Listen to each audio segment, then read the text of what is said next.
Karibu kwenye mwendelezo wa kuzidi kuletea matukio pamoja na habari mbalimbali ziwe ni za biashara na uchumi, michezo na burudani, siasa pamoja na habari za kijamii. Usiache kutembea katika kurasa zetu za mitandao ya kijamii, iwe ni Facebook, Instagram, X zamani Twitter pamoja na TikTok. Huko kote tunapatikana kama Yegowasu TV. Lakini hakikisha tu kwamba pindi unapoingia kwenye YouTube channel yetu una comment, una like, una share. Mwisho kabisa usiache kusubscribe ili kuzidi kujipatia habari moto moto kutokea hapa Yegowasu TV, sauti ya jamii. Mimi naitwa Nado, chumba cha habari yupo Dakawa John. Februari ya tarehe 2 mwaka 2026 ndani ya mji wa Musoma kilifanyika kikao cha rasimu ya budget ya manispaa ya Musoma. Akizungumza katika kikao hicho, meya wa manispaa ya Musoma, Mheshimiwa Alex Nyabiti, amesema rasimu ya budget inapaswa kujadiliwa kwa kuzingatia maslahi mapana ya wananchi na kuongeza vyanzo vya mapato ili manispaa iweze kuboresha utoaji wa huduma za kijamii. Musoma, leo ni siku maalum kwetu kwa ajili ya kupitisha budget kwa ajili ya maendeleo ya halmashauri yetu, lakini kikubwa ni waombe tuijadili kwa hekima kubwa ili tuweze kuifikisha bajeti yetu panapostahili. Tukikutana na nyinyi hapa leo, tutakuwa mko na mambo ya kujazirishia, lakini hapa na majibu vile vile kutoka kwa wataalamu wetu, nia na lengo tuijenge halmashauri yetu. Baada ya kusema haya, niseme ikawa nimekifungua. Asanteni sana. Ni mapitio ya utekelezaji wa bajeti ya mwaka wa fedha uliopita kwa maana mwaka 2024/25 ambayo hii imeanzia ukurasa wa 2 mpaka ukurasa wa 7. Lakini tunayo mapitio ya utekelezaji wa bajeti ya nusu mwaka kwa maana ya mwaka huu wa fedha tunaoendelea nao, mwaka 2025/26. Hii ni mapitio ya utekelezaji wa kuanzia kipindi cha mwezi Julai mwaka jana mpaka mwezi Disemba tarehe 31 mwaka jana, ambayo hii inaanzia ukurasa wa 8 mpaka ukurasa wa 13. Lakini sehemu inayofuata ni mapendekezo ya mpango na bajeti kwa mwaka wa fedha unaokuja kwa maana ya mwaka wa fedha 2026/27 ambao kimsingi inaanzia ukurasa wa 14 mpaka ukurasa wa 48.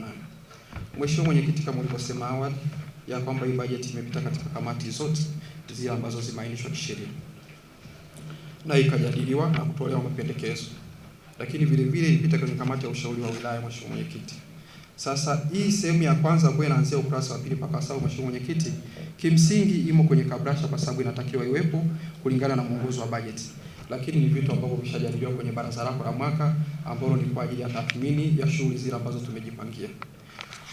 Kwa mantikio, Mheshimiwa Mwenyekiti, na kwa kuwa kabrasha limekaa muda mrefu na viongozi, naomba niwasilishe kwa ajili ya mjadala. Mheshimiwa Mwenyekiti.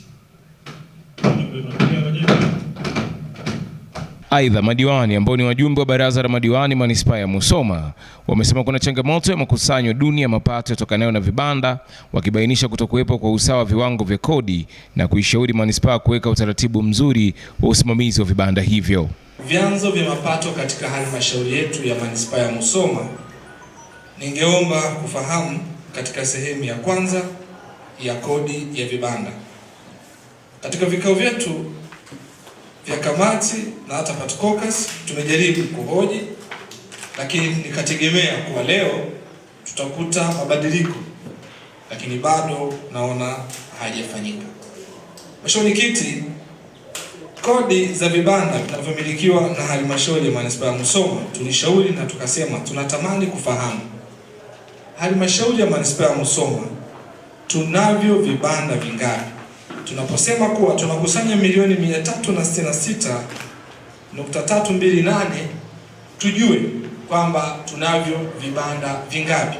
Jumla, Mheshimiwa Mwenyekiti, tuna vibanda 429 katika mchanganuo ufuatao: soko kuu na vibanda 342, soko la Nyasho mlango mmoja na vibanda 68, alafu Wachibula pale vibanda 14, Kamnyonge vibanda 4 na kituo kimoja cha mafuta kule Bweni. Jumla yake vinaleta 429. Limeulizwa Mwenyekiti, umeniongezea swali la vibanda kule Bweni stage. Mheshimiwa Mwenyekiti, umeshanipa maelekezo vibanda ambavyo wale ambao walijenga vibanda ambao hawakuwa na mkataba na halmashauri tuanze kuwatoza, ambazo umeshatuelekeza ni 50,000 kwa mwezi. Kwa hiyo hilo Mheshimiwa Mwenyekiti umeshalipokea na tutaenda kulizingatia. Mheshimiwa Mwenyekiti, najua kabisa lengo letu ni kupata mapato, si vinginevyo, na ndio kiu ya kila diwani. Lakini tunapozungumzia kwamba milioni 366 ni ndogo na point, tunamaanisha kwamba tunataka chanzo chetu cha mapato sasa, sababu ndio baraza linalojadili na hawa wanaokagua hivi vibanda na wale waliovithibitisha kwamba viko kadhaa, basi sasa turejee tena tukavihakikisha hivi vibanda, lakini pia bei za hivi vibanda inaaminika kwamba sio halali. Lazima tuwe wazi. Kuna watu wanaolipa kwa uchache sana na kuna wanaolipa kwa ukubwa sana. Na lengo sisi tupate mapato. Na iwapo kuna baadhi ya madiwani pia wanamiliki vibanda, sijajua hapo imekaaje, lakini wanastahili walipe vizuri. Lakini kingine, kama kuna vibanda vya wananchi wa kawaida wanalipa 300,000, 400,000 mpaka 500,000, leo manispaa bado tunalipisha 30,000 au 50,000, hatuoni kama sisi wenyewe ndio tunajipunja kwenye mapato yetu ya manispaa. Aidha, kwa upande wake mkurugenzi wa manispaa ya Musoma ametangaza kuundwa kwa tume maalum ya uchunguzi wa leseni za biashara na vibanda, akisema hatua hiyo inalenga kuongeza mapato ya ndani na kudhibiti mianya ya upotevu wa mapato. Hizi sehemu mbili, kodi ya vibanda na leseni za biashara. Baada ya kuja kwetu sisi kama CMT hii ya wataalamu, mwenye nikiwa mwenyekiti, tumeunda kamati ya kwetu, itapita vibanda vyote, itakuwa inaangalia analipa kiasi gani na jina lake ni nani, alafu tutalinganisha na huko na baadaye tutaleta katika nani zote mbili. Na bahati nzuri kamati ni wabobezi. Huyu wakili msomi, huyu ni katibu mkuu wa idara ya utumishi na rasilimali, mwenyekiti. Wajumbe wengine kuna mtu wa fedha, kuna mtu wa ardhi, wa kwanza kwa wabobezi wako 7 kwa ajili hii. Kwa hiyo tukipata hii, tutakuwa tumeshapata yote mawili. Tutakuwa tumeshapata hii la kwanza, hii kodi za vibanda, na katika dini za rejea ni pamoja na wateki wale majirani pale gharama kiasi gani, na leseni yake inasomekaje, na baadaye kwa kazi ya ndani watalinganisha sisi mkataba tumeingia na nani. Baada ya hapo, Mheshimiwa Mwenyekiti, tutaletea kwenu, hata sisi hatujisikii vizuri hicho mheshimiwa.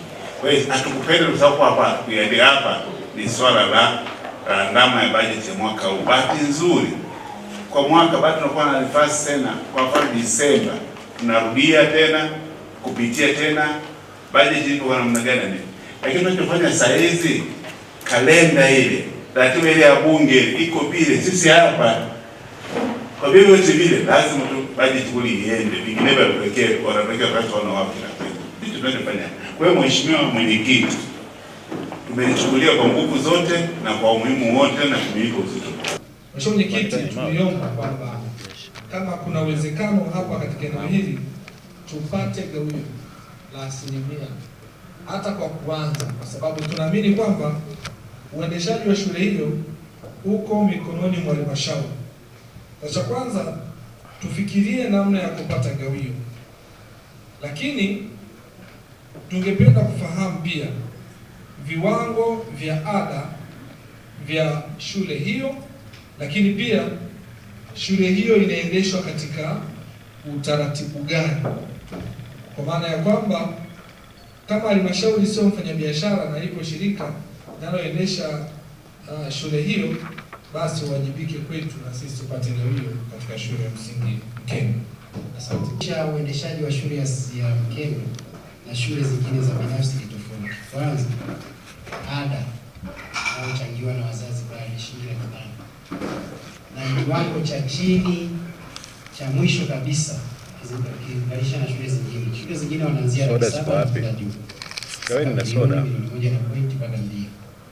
Kwa hiyo ukusanyaji wa zile fedha ni kwa ajili ya uendeshaji wa pale shuleni, hasa huduma inayotolewa pale ya chakula na vitu vingine vya shule. Lakini pia kama ulivyosema, kwa ajili ya huduma zingine ambazo tunahitaji kuziboresha, hasa za gari na mambo mengine. Tupe soda. Kwa hiyo alafu kuhusiana kwamba bado serikali inachangia madarasa pale, tulianza katika mfumo wa phase out. Wale wanaoondoka manake wanaondoka, wanaobaki ni wale wasajiliwa wapya. Kwa mfano sasa hivi ndio darasa la 4 limeingia na usajili mpya. Kwa hiyo wale wataondoka na kiasi kinapungua kila kadri ya mwaka watu wanaoondoka cha uchangiaji wa serikali kutoka.